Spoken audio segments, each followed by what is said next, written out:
Clucky's gone? Beside the sheep. Beside the sheep. The dream is over. Clucky's left us. He's beside the sheep. Well, he's having sex with the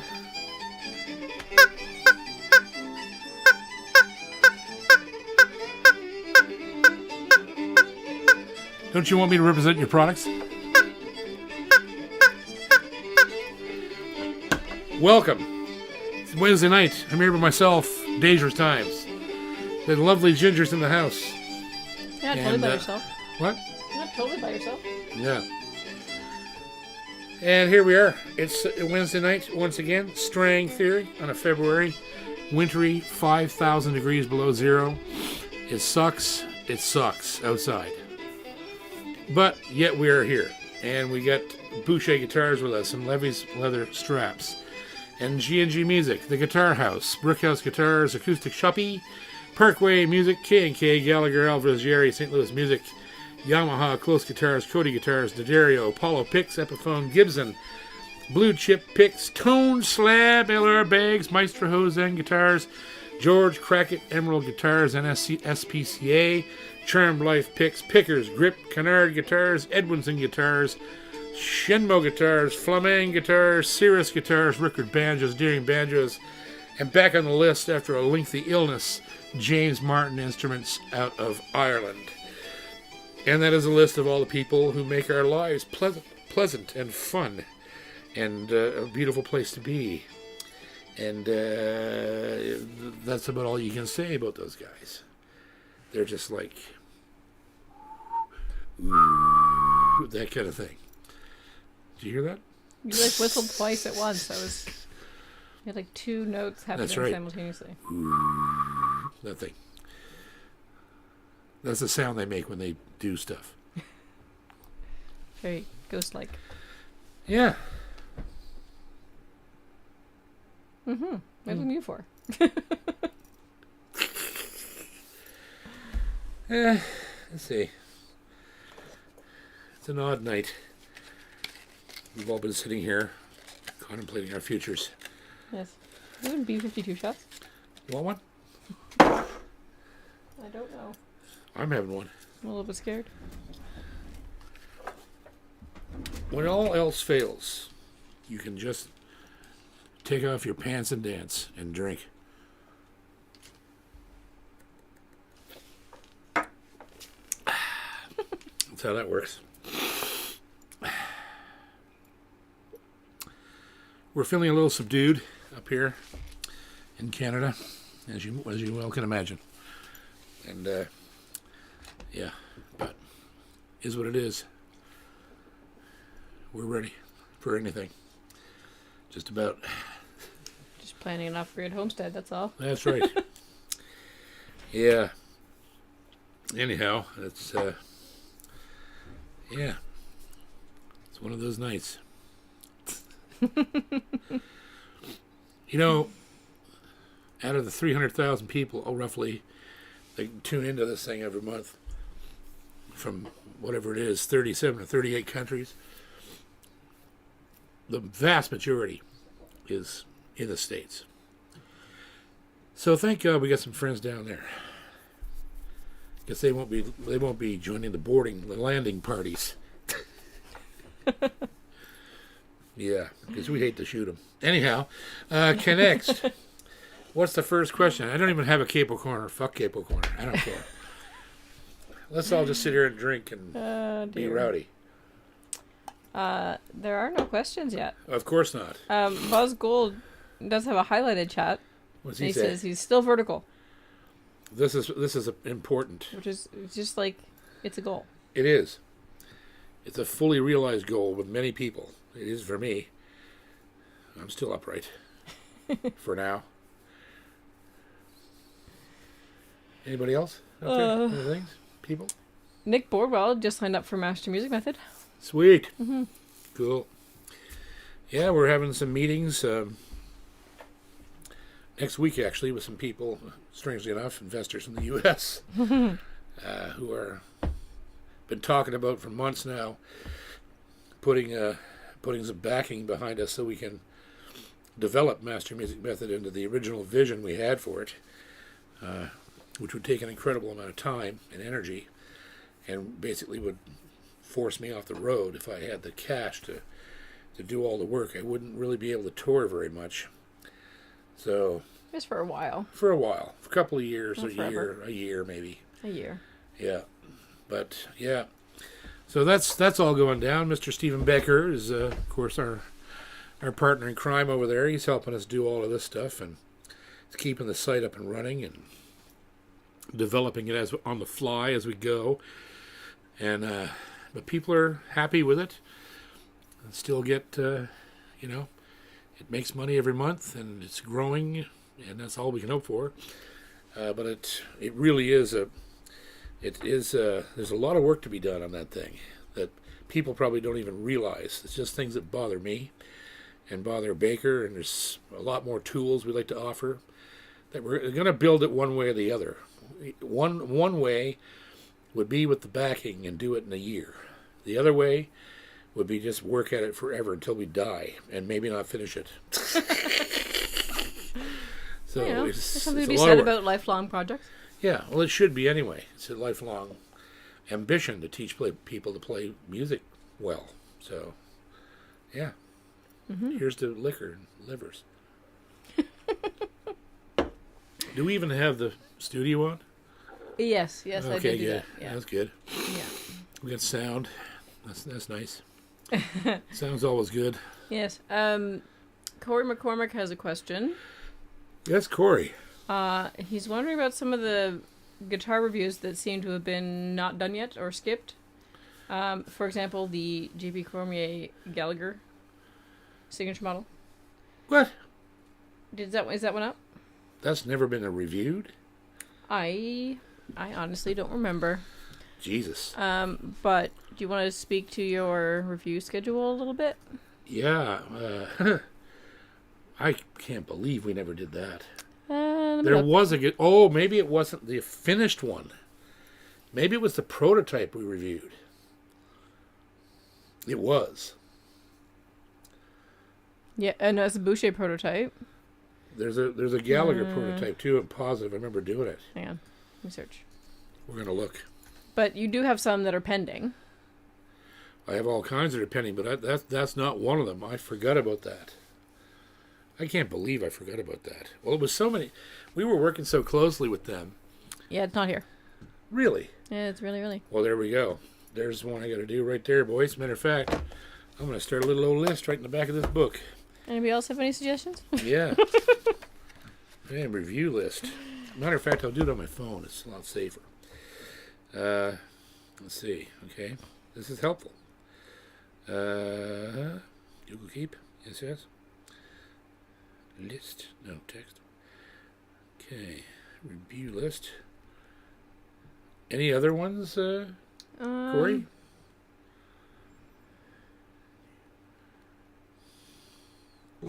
I don't know. I can't believe that. Yeah, it's not there. The Close Mando. We're gonna so do that you did the Walnut Gallagher. That was the prototype. But that's walnut and cedar.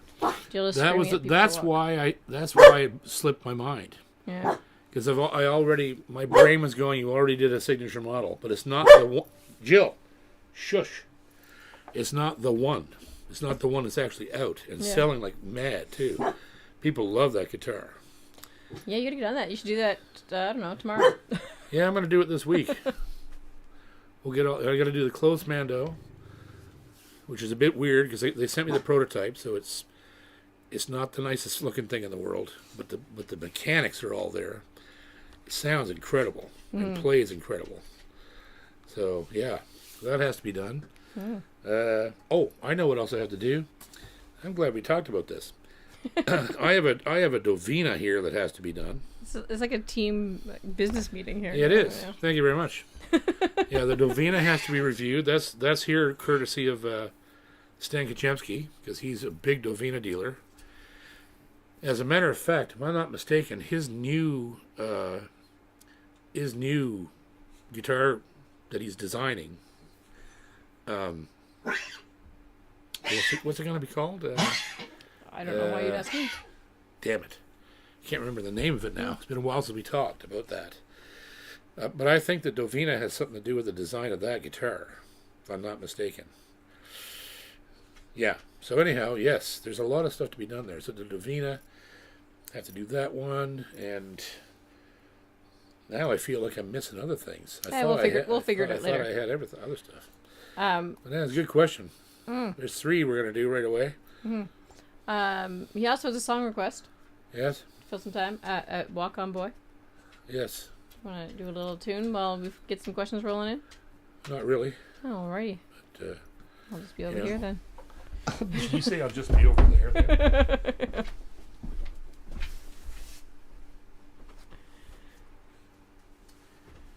Where you going? He so didn't want to do it, he left. That's right. Keep asking me these things. I need capos.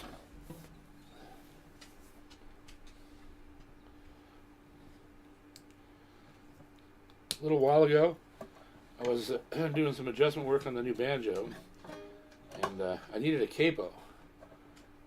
Do you think we could find one? Absolutely not. You only own like 30 of them. 30? I probably have 50 of them. Not one in here. They're all hiding.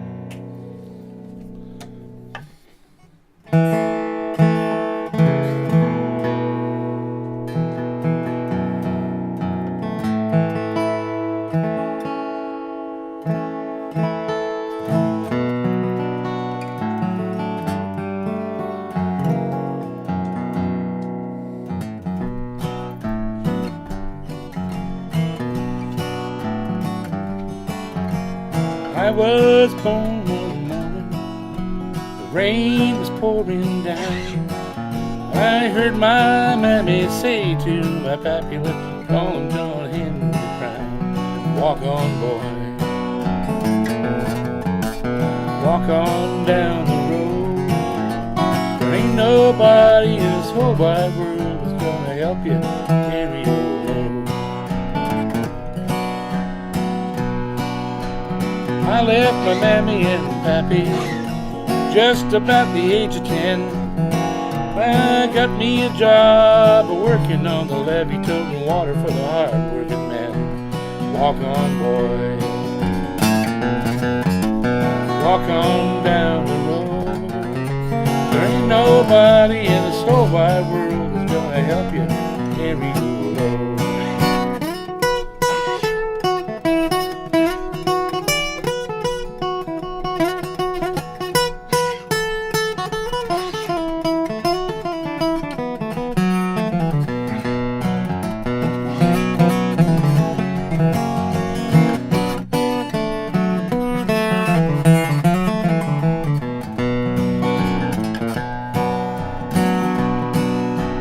If anybody should ask you, just who is that fella Brown? You can tell him I'm the boy who left his hammer smoking where we beat that old steam drill down. Walk on, boy, walk on down the road. There ain't nobody in this whole wide world that's gonna help you carry your load. There ain't nobody in this whole wide world that's gonna help you carry your load.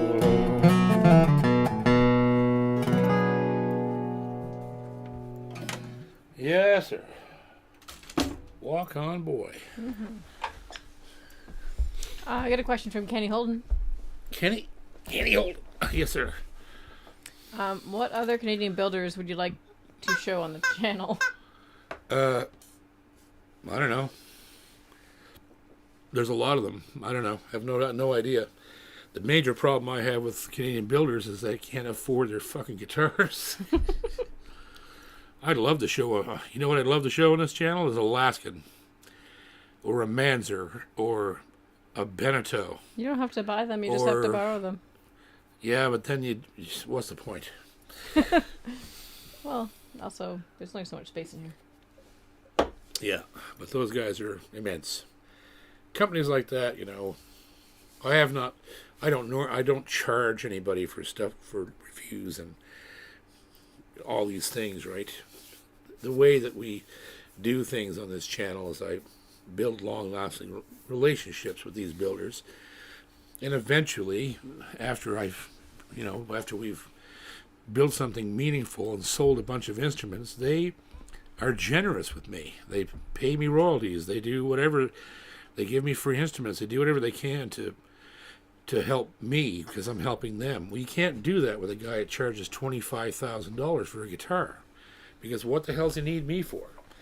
Right? I'd love to show it because they're unbelievable. They're guitars that are beyond guitars, and that's why they cost, 15 to 40,000. Like some of these guys are building guitars that are regularly in the mid-20s, right?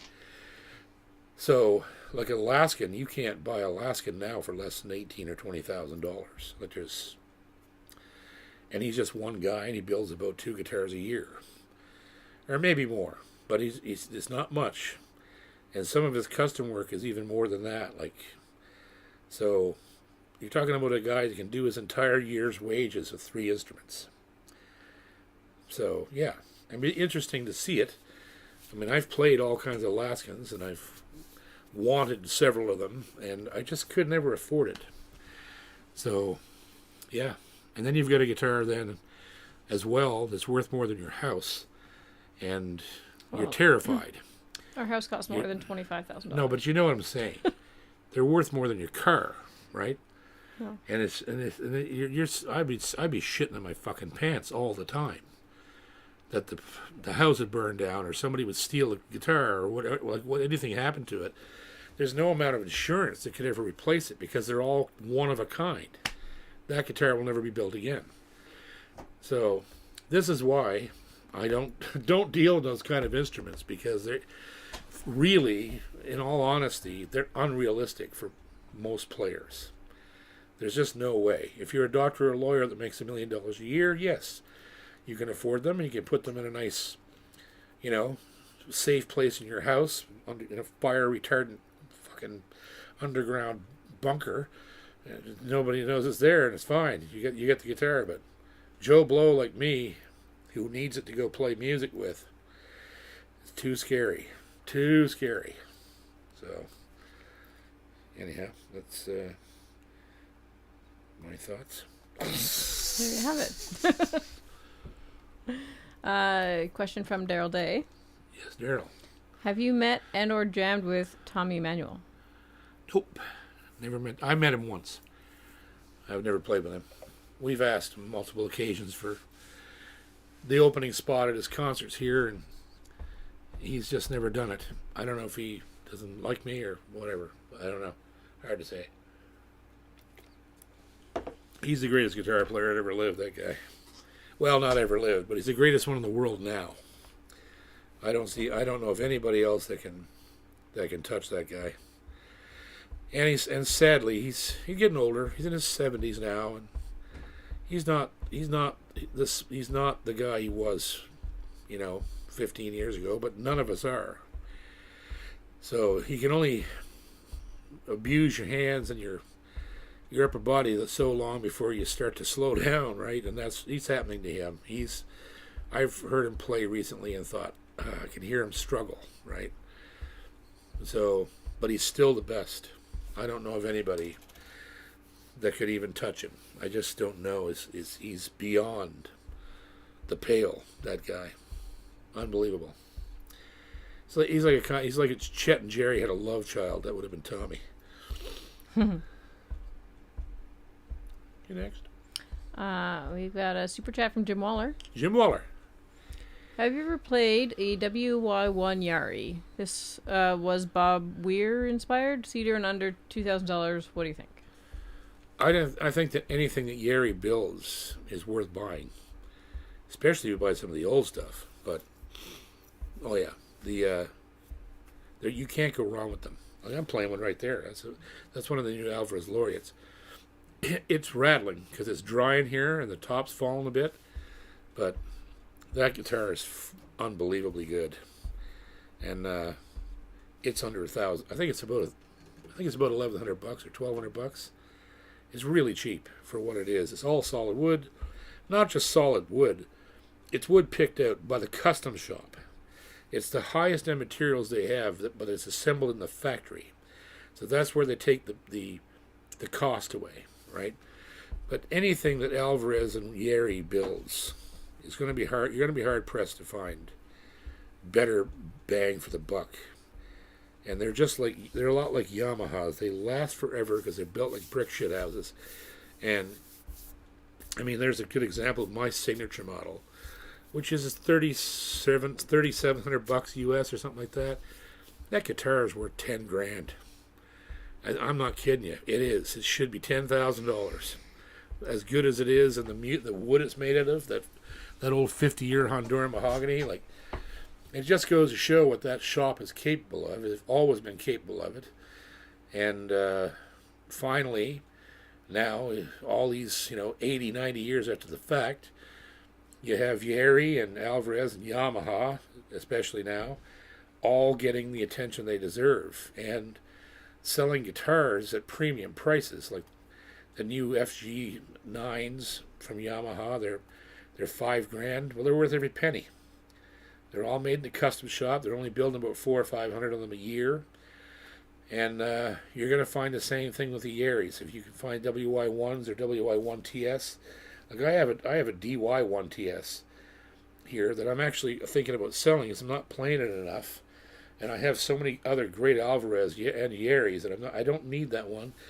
Even Chris Meagle told me when he sent it to me, he's like, oh, that's just a stage guitar.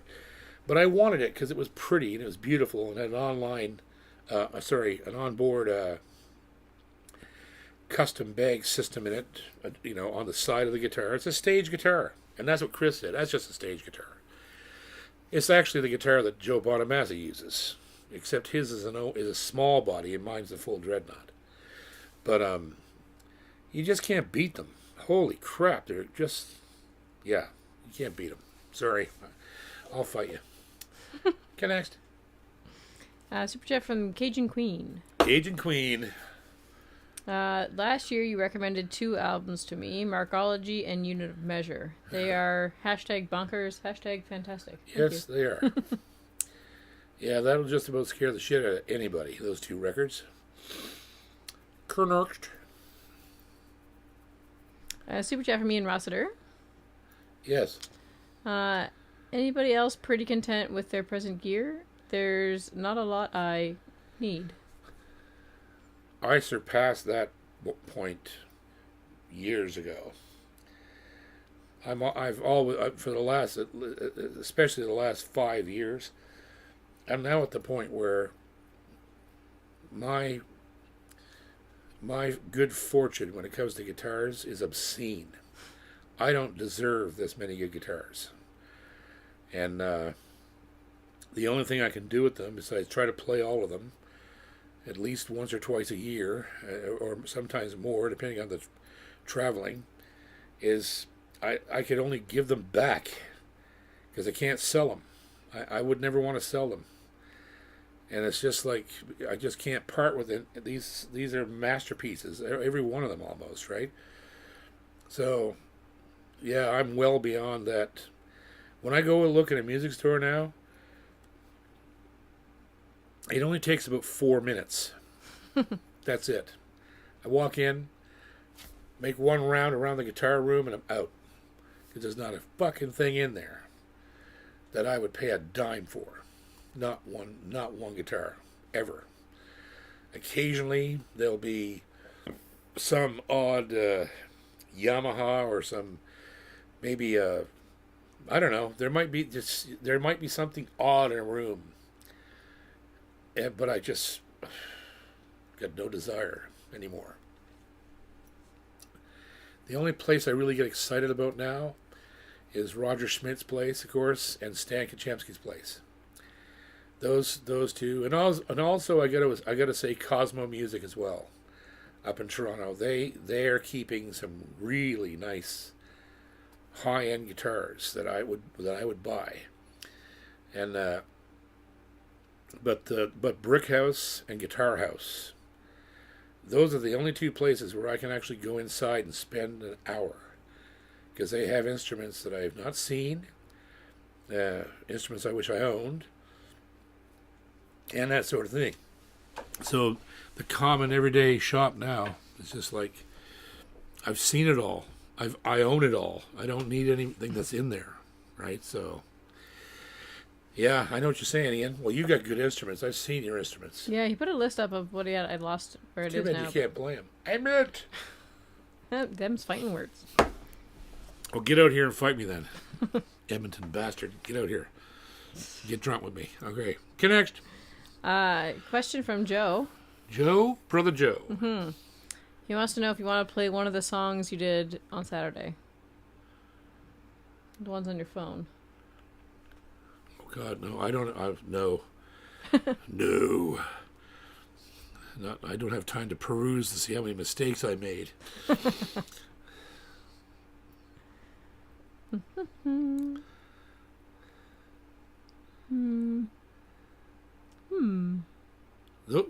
Why are you going by all the questions? Oh, those I already read. Oh. Yeah. Mm-hmm. From the system. We're waiting. Well, while we're waiting, I'm just going to have a nice drink of What is in that right now? Crown Is it Royal. Crown? Yeah. Nice Canadian whiskey. It's a nice Canadian whiskey. We don't have to pay a tariff on it. I can just pour it right in the glass like that. Did they actually go through with the restocking or the unstocking of the liquor? And it didn't cost me anything. Just what I paid for it at the store. And now it's all you can fucking buy at the store because all the American shit's gone. They pulled it all off the shelves. So there's that.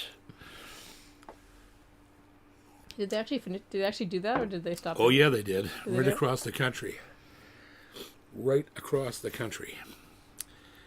Very good. The only people that bent slightly was BC because there's such wine snoot fruits out there. They said they're only... Now, this is stupid, which is, I think, is mean. I don't think they should have done... They should have gone all or nothing. They said they're only taking the wine off the shelves that come from red states.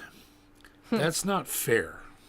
Because a state may be red, but it doesn't mean that all the people there are Republicans. Right? And it's another way... Especially the way their voting system works. Further the way that fucking people are using politics to divide all of us all the time. It's either... Look, politics don't even matter. It is people and people and people. And that's it. And if they are going to let that guy threaten us and do all this stuff, and they don't like it, let's just take all the American stuff away for now. Right? That's it. Nothing personal.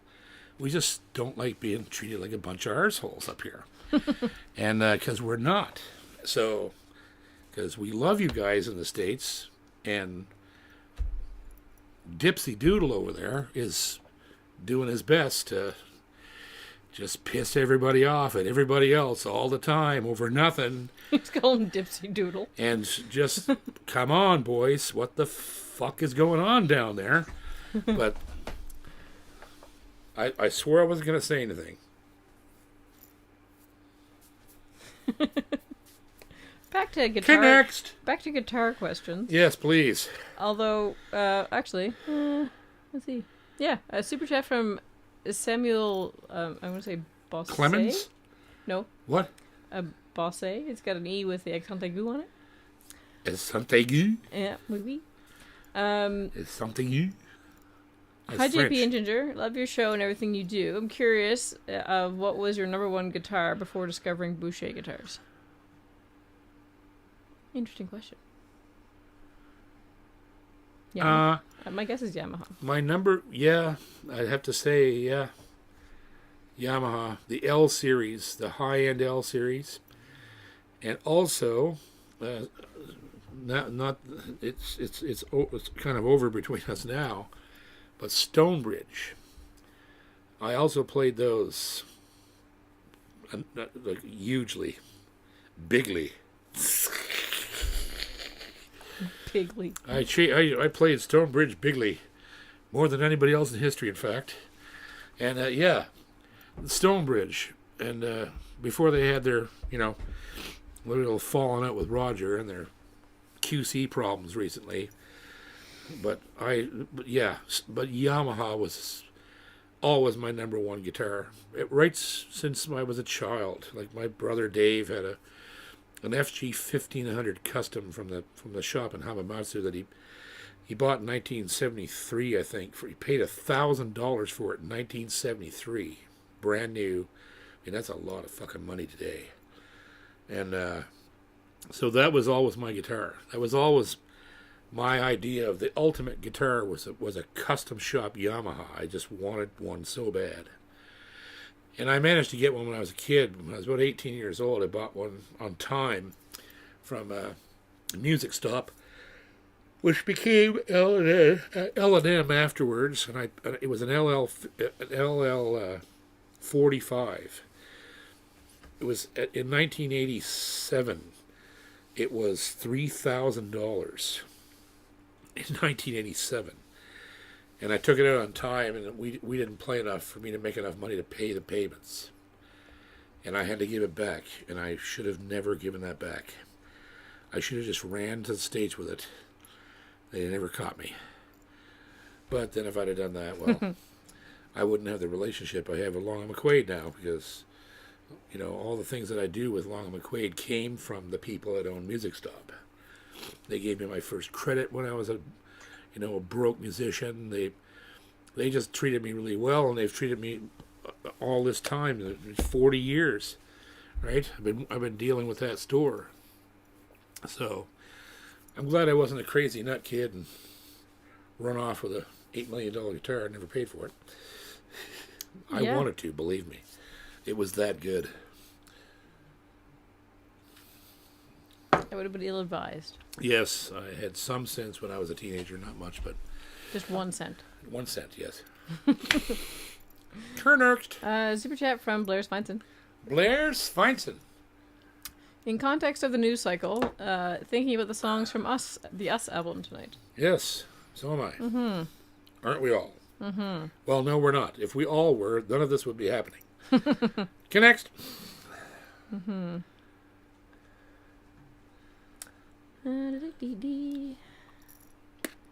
Question from Aaron Nance. Aaron Nance. Thoughts on Shenmo? Well,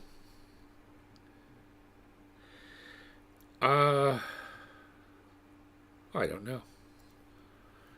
Sort of gone on the fence on that one. They are making guitars that are unbelievable for for prices that are just don't seem possible. And I love them. I have 2 of them. And there's a third one coming, I think. I'm hoping that I'm buying from them. They sent me these 2 for nothing, so I would endorse them. And I did. And I still do. But the thing that's bothered me since, all of this is that I've heard from multiple guitar aficionados and promoters and stuff that they are unhappy with Shenmo's exact copying of guitars like McPherson and Loudon. And in all honesty, I agree with that. I don't think they should copy George Loudon. He's still living, right? And they're doing it from the right place in their heart. They're not doing it to be mean. They're not selling them as Loudons.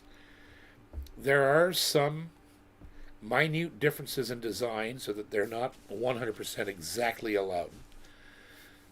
But there's still something about, I see both sides of the water, right? I see the one side where you guys are online going, Jesus, I've always wanted a Loudon, but I found this Shenmo. It's just as good as a Loudon, and I bought it. And the sad part is it probably might be close to being as good as a Loudon. It's hard to say, right? But they're killer guitars, these Shenmos.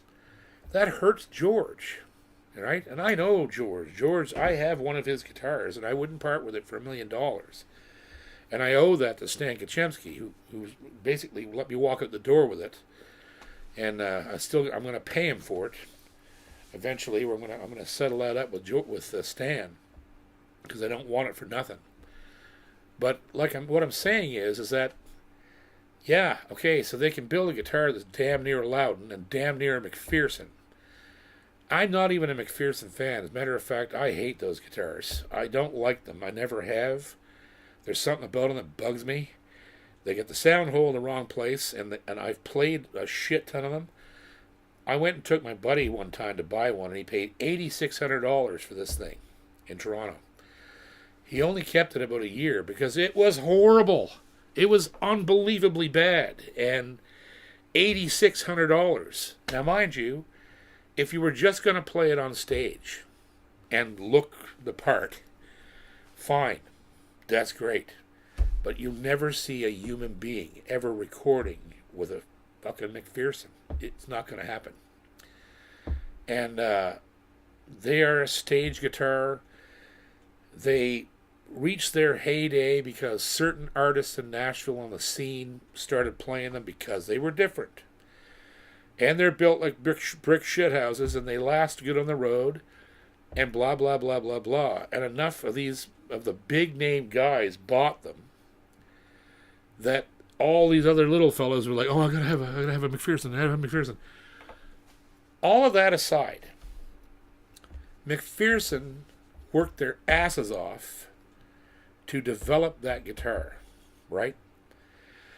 They're all still living. They're all still making the guitars in Nashville, wherever they build them. And it isn't fair for a company, any company, to build such a close replica of their instrument that you can't even tell. If you didn't look at the headstock and see that it wasn't McPherson on the headstock, you wouldn't know it wasn't a McPherson. That kind of sucks. And I know, and again, the boys at Shenmo are not doing it out of meanness or trying to profit off of McPherson or Loudon. They actually have, in the name of the models, a Chinese word that means inspired by greatness. Like, we built this because it was built by the greatest builders in the world. This is how they do it, and here's our version of it. So they're not doing it to be mean or underhanded or make profit unfairly, or they're just not. I've talked to Lee. He's a beautiful man, and he's a guitar head galore. And so I can't look at them and say they're being buttholes, because they're not.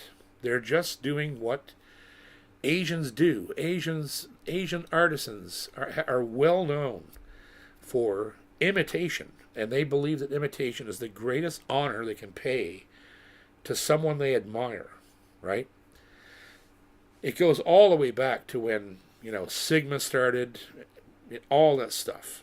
People were over there began copying Martins because they were the world standard. And they did it because they loved Martin. It wasn't because they were trying to ride Martin. They wanted to pay homage to Martin. And Lee and his crew were doing exactly the same thing. The problem is they're paying homage to people who are still living and still building their instruments. And that bothers me. Whether it bothers me or not enough to tell people not to buy Shenmo, I don't think that's the case. I think Shenmo builds all kinds of other styles that are sort of public domain, like the Martin guitars and the Gibson style guitar. Like those have been around for 100 years. Everybody's built one, right? From El Degas to, I don't care, every goddamn dreadnought built in America is a Martin copy, because that's who invented it, was Martin. So it's really weird how to figure out where to draw that line. And what the distinction is kind of gray. Yes. So if you're thinking about buying a Shenmo, I would definitely buy one. Because I still say that they're building some of the best guitars in the world right now, and they're at this precipice where they're going to find their game. They're going to find the model or the design that's going to push them over the edge in the West, and then their prices are going to triple. You're going to pay 12 grand for one of these things. Because they're going to go, okay, well, maybe McPherson and Loudon, we shouldn't do that. What if we combine this, and this idea and come up with our own design? It's nothing like any guitar. It's our own. If that ever happens, boys, you better watch out, because those guys, they are a sure enough luthier team. There's only 12 or 13 of them. They're an identical kind of shop to Hosen Young and to Robin Boucher and Gallagher. That's the same kind of shop. It's not a factory. It's not a sweatshop. None of that bullshit. It's a group of like-minded luthiers. There's no apprentices in that shop. They're all luthiers, every one of them. And that's frightening. When you get a group of guys like that, all building a single product, trying to figure out how to do it right, it's only a matter of time before they hit Eureka. And then we aren't going to be able to afford them anymore. So that's my prediction for Shenmo. I think they're a fantastic bunch of gentlemen. There may be women on that team, I don't even know. But Lee, of course, is a man. And Of course. And well, most artisans over there are led by the males for some whatever reason. Not everywhere, but it is what it is. Anyhow, yeah. So that's my thoughts. It was a unexpectedly long answer to that question. Well, it's a question that's been coming up in the comments a lot. There's people on both sides of the fence that love and hate them. And I'm always going to side with the small builder, really. But the problem is Shenmo is a small builder as well. So that's what makes it so weird. But I can definitely say I don't think they should be copying George Loudon. George is still alive, and he makes great guitars, and he's an icon.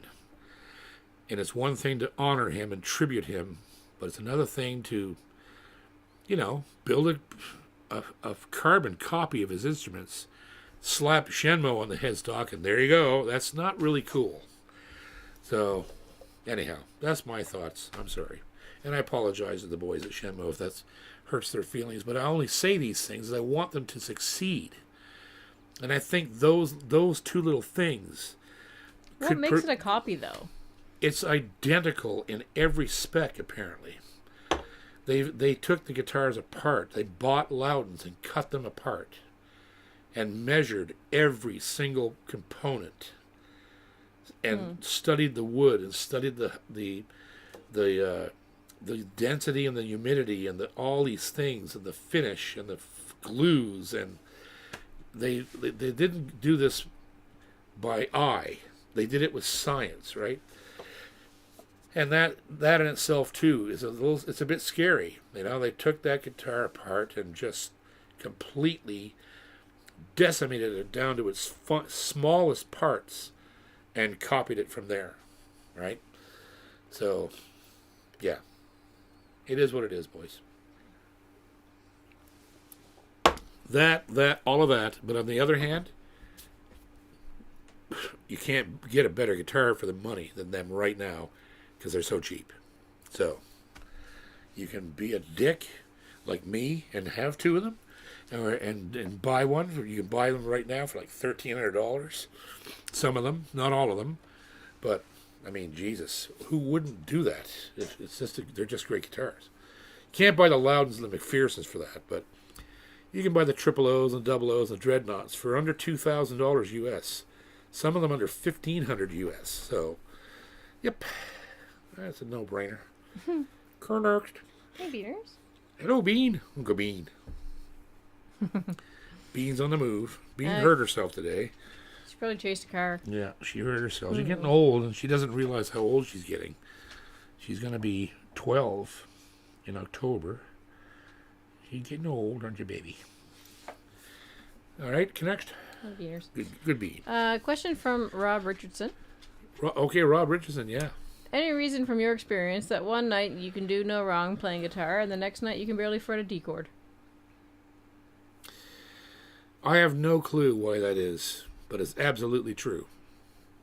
I think it's just, I don't know. I really don't know. I never even thought about it. I just always just accepted it. Some nights I might as well not pick anything up at all. I suck so bad that Chet Atkins would punch me right in the left nut if he saw me play as bad as I play. And then other nights, I'm like, just like God. It's just, I can't do any wrong. I do licks I don't even know. I play them, and they're like, what? And I'm watching my hands, and I'm like, I can't believe I'm doing this. And then the next night, I suck again. So I don't even know. I don't have a clue. I've been like that my whole life. Some nights... things like fatigue. I don't think so, because... Just focus. If that was the case... Distraction. If that was the case, the down streak would last longer. But you can go... Mine usually only a day at a time. So I'll suck for one show. And the next night I'm good, the next night I'm good, and then I suck for 4 shows. And then I'm good for 20. Then I'm bad for 1. You know what I mean? There's no rhyme or reason to it at all. And I don't know whether it's mental, emotional, spiritual, physical. I don't know what it is. I don't know. I know one thing, as I get older, like I'm getting close to 60, my hands don't want to work as well as they used to. Like initially, when I first pick up a guitar, my hands go, no, fuck off. And I was trying to play something the other day, and it was just embarrassing. Something I've played my whole life, and I couldn't make my left hand do what I wanted it to do. It just wouldn't do it, because it required stretching and angles and big spanning, 4-fret spans and stuff. I couldn't do it. And after about an hour or so, I could do it. But that's not good. For me to have to take an hour to get warmed up enough to play something, that's not real good. But that's what happens. The amount of damage you do to yourself as a musician is astronomical. People don't realize how bad it is. Like you beat the hell out of your joints and your knuckles and your like all the nerve systems in your arms are all pulling this way and that way, and you're turning your limbs all inside out while you're trying to work those nerves. Is why you get carpal tunnel and all these things. They're all musician injuries because it's repetitive stress and it's all these different things. So you don't even realize that when you're young. You don't even think about it. But once you pass 40. Your body starts going, I don't like that knuckle. I'm going to give it arthritis. And that's what happened to me here. Like that finger will never straighten out again. I got arthritis in that bottom knuckle like a bastard. It's swollen up tonight like a balloon. And it never straightens out. But I don't need it to straighten out because that's what I finger pick with. It doesn't hurt, really. Sometimes it does, but not bad. But that's just one example. And at this finger here, it's all twisted that way. From playing for 50 years. It's twisted permanently. I don't have any arthritis in this hand. Thank Christ for that. But I got plenty in that one. The right hand is beat to shit. Because that's the moneymaker, right? You might think the left is. It's not. Without this, there's no music. The right hand, right? So, yeah. And I think I was told many, many years ago, and I never followed anybody's advice about it, but I was told 30 years ago that you have to warm up. Every time before you play or practice or play a show, you have to spend at least 20 minutes literally doing stretches, anything. Do all kinds of stretches. Take a walk around the block. Just get your body flowing, and then you've got to play the guitar for 15, 20 minutes before you start. And don't do anything hard to start with. You have to ease into it.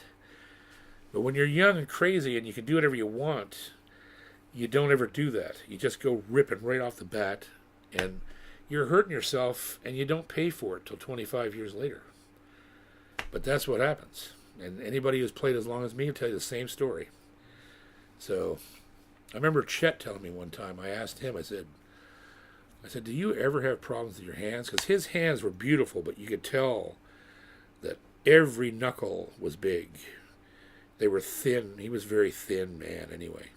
But you could see the knuckles were getting big. And he told me, he said, one time, I went on tour for about a 3-week run.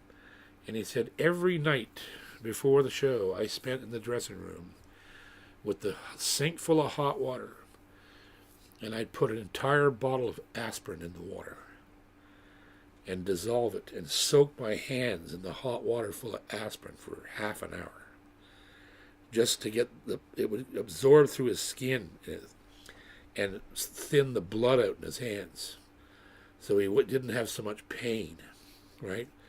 And he said that it helped everything. It helped everything. It thinned the blood. It was analgesic, all that stuff. And he had to do that every night before he played. And I said, "Do you do that now?" He said, "No, that went away." But I said, I have intermittent problems, all the time." And I thought to myself, no wonder, right? How many fucking notes did that guy play in his life? About a bazillion of them, right? And he was only playing electric guitar mostly. He did play a lot of gut string and, resonator style guitars, but they had light strings. Some acoustic, but I mean, Jesus, man, oh man, the amount of music that guy played. 270 of his own albums. Or no, it was 238 of his own albums, or 37, I think it was. And then he played on about 1,000, right? So, yeah, the man played a lot of music. And he did have problems. So we all do. I know everybody does. So. Kurt Erkst. A question from Kenny C. Music. Kenny C. I picked up a new Eastman electro-acoustic fiddle today. I also want to start amplifying my guitar and banjo. Is there an amp you would suggest? Fishman. Artist. All day long. End of story. That's all you need. Fishman Artist. If you get that, you have 2 identical channels. You can put 2 instruments in it. They're identical EQs, identical effects. They have 2 identical channels. Let me say that again. 2 identical channels. Is that a rare thing? It's very rare. That's why I'm saying it. Because if you want to put 2 things through it, they have identical preamps, identical EQs, identical sends.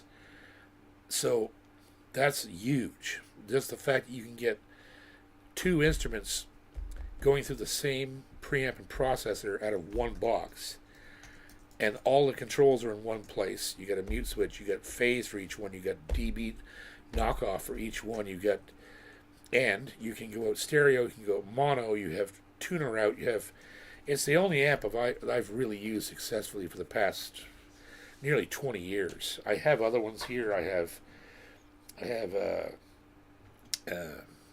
what's that other one? AEG? Is that what it is? AEG? The little one? Can't remember. I think so. Yeah. Also a gift from Stan. I have to review that. I have my Roland AC60. Where's that? That's here too. That's a really good amp, but it doesn't have identical channels, I don't think. I can't remember. But anyhow, the Fishman is it. The Fishman is like the massively utilitarian, always sounds good, always works, does the thing, no matter what you put through it. And the EQs, the Qs are measured for acoustic instruments. So you're not trying to remove frequencies that don't exist in the instrument you're plugged into it. A lot of amps don't have that. They just have a broad Q. So when you turn the bottom end down, it turns it down from 50 hertz right up to like 600 hertz. That's bullshit. You need surgical cues. You need to take a 125, 250, and it's the same with the middle. Like the cues are narrow, so you're actually removing shit that sounds bad in an acoustic instrument. So, yeah, there you go. There's that idea. Next. A question from Dr. Bob Bennell. Dr. Bob Bennell. Dr. Bob. Would you recommend D'Addario 12554 phosphor bronze for my Shenmo F Sinker Redwood African Blackwood to bring out life in what feels and appears to be a very fine instrument? What was the gauge again? 554. 12554. That's what he said. Yes. That's what I use. I don't use a 54. I use a 12 to 53. That extra little bit on the 54 won't hurt you. So as long as they're light gauge strings, 12 to 53 is what I use. I used to use, all my life, use 1356. And that's why my fucking hands are shot. So 12 to 53 or 54, but definitely a 12 in the bottom. The lighter the string, the more the soundboard moves. The heavier the string, the more it's constricting the movement of the soundboard. It's pulling hard on the bridge, which kills the front part of the top. So, it sounds like he might be talking about a McPherson style guitar. I think I know the guitar he's talking about. If you get it at Wolf Guitar in Jupiter, Florida, it's another bunch of guys. That's the only place in America that sells them. Wolf Guitars in Jupiter, Florida. Look it up. They got a shit ton of those things. So, yeah, I would use 12 to 56 or 12 to 53, 54, either one, doesn't matter. I know that certain companies, I use Elixirs and D'Addarios XS, so they both have a 53 bass. Some other companies that I use, I like to use different strings just for fun, right? Some of them, their bass end is 54. It's sort of like a hybrid gauge.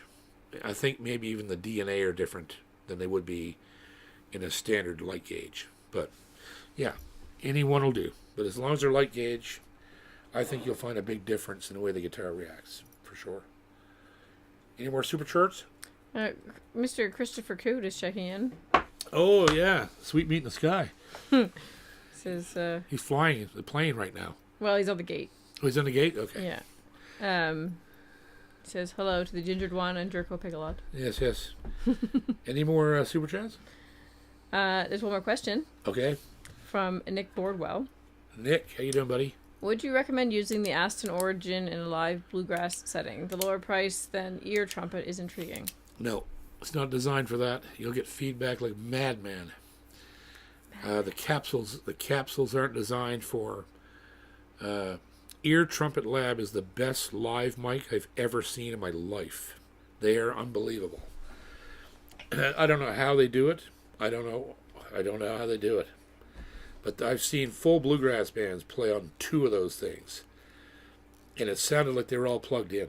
It was that good.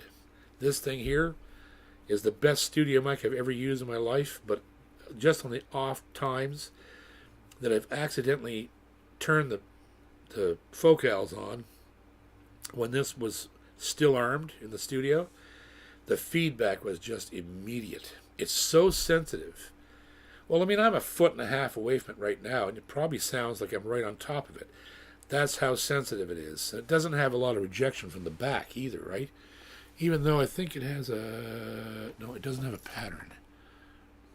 Maybe it does. I don't know. It doesn't even matter, because I already know from using it in the studio that it has very little rejection in the back. So it would be a nightmare on stage. But that's just what I think from what I've seen done, used it. But I could be wrong. If you put this on stage, like I would have never thought that a lot of the mics that the guys use, like all the Audio-Technica mics, the 4050 I think it is, and different ones like that guys, bluegrass bands use, I would have thought they would never work, but they do. I have them hanging in the studio here. They're the room mics. But they work on stage without any real feedback problems. Maybe I'm wrong. Maybe this would be awesome. I don't know. But from my experience just in here, seeing how sensitive it is, it's probably a nightmare. I'd go with the Ear Trumpet Labs. The Edwina. That's the one I'm going to buy, I think, eventually. Anywho, that's that. No more super chats? No more super chats. Okay, then I'm going to get a question. We're going to get one person on the list. I just realized we're like piling them on here like crazy. But we still got like 10 months to go before, I don't want to get the list full before, want to give everybody a chance to get on it. So this will be filling up the numbers. Oh, we have those. We got to get those packs out. Yes. They're there, ready to go, addressed and everything. Damn it. Can we take those down tonight when we leave? Yes. Okay, let's do that. It was supposed to go out on Monday. Anyhow, the question is,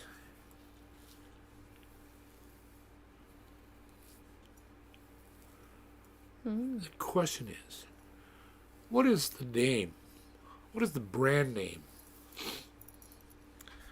of one of our probably the largest purveyor of Canadian 2x4s. That's not a music question. It's still a question. It's about wood. It's about wood. Which you may never see again if you're in the United States. It is one of the most famous ones in Canada that purveys 2x4s as building supply. You're talking about like a building supply store? No. Oh. Well, it is. I think, yeah, it may be actually a store too. I don't know if it is anymore, but the brand name still exists.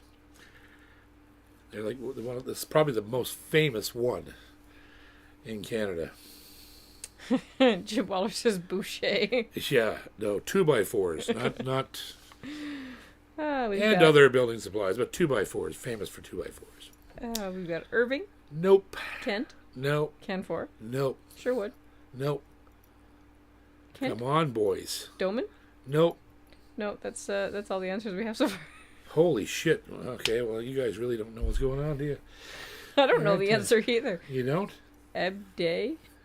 Nope. No idea. You're serious. You guys don't know this. Was that in metric, Kenny says.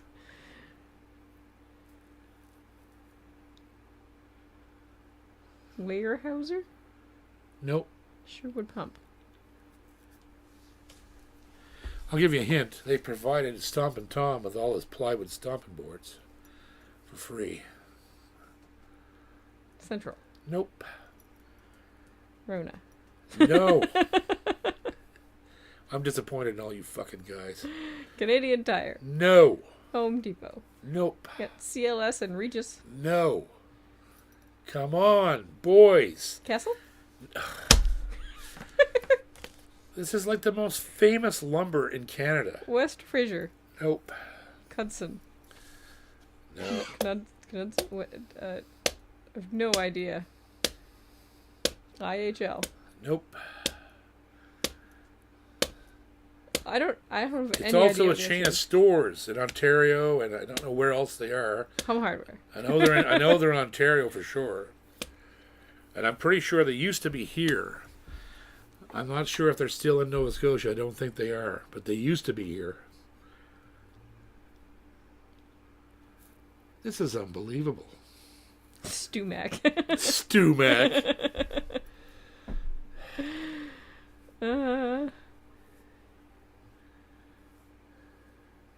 Canadian forests. Maple syrup. No one has any idea. Lumber 84. Toys R Us. Timbers R Us. Timbers are us. Lumber Mart. Have I done something wrong here? I have no idea what the answer is you're looking for.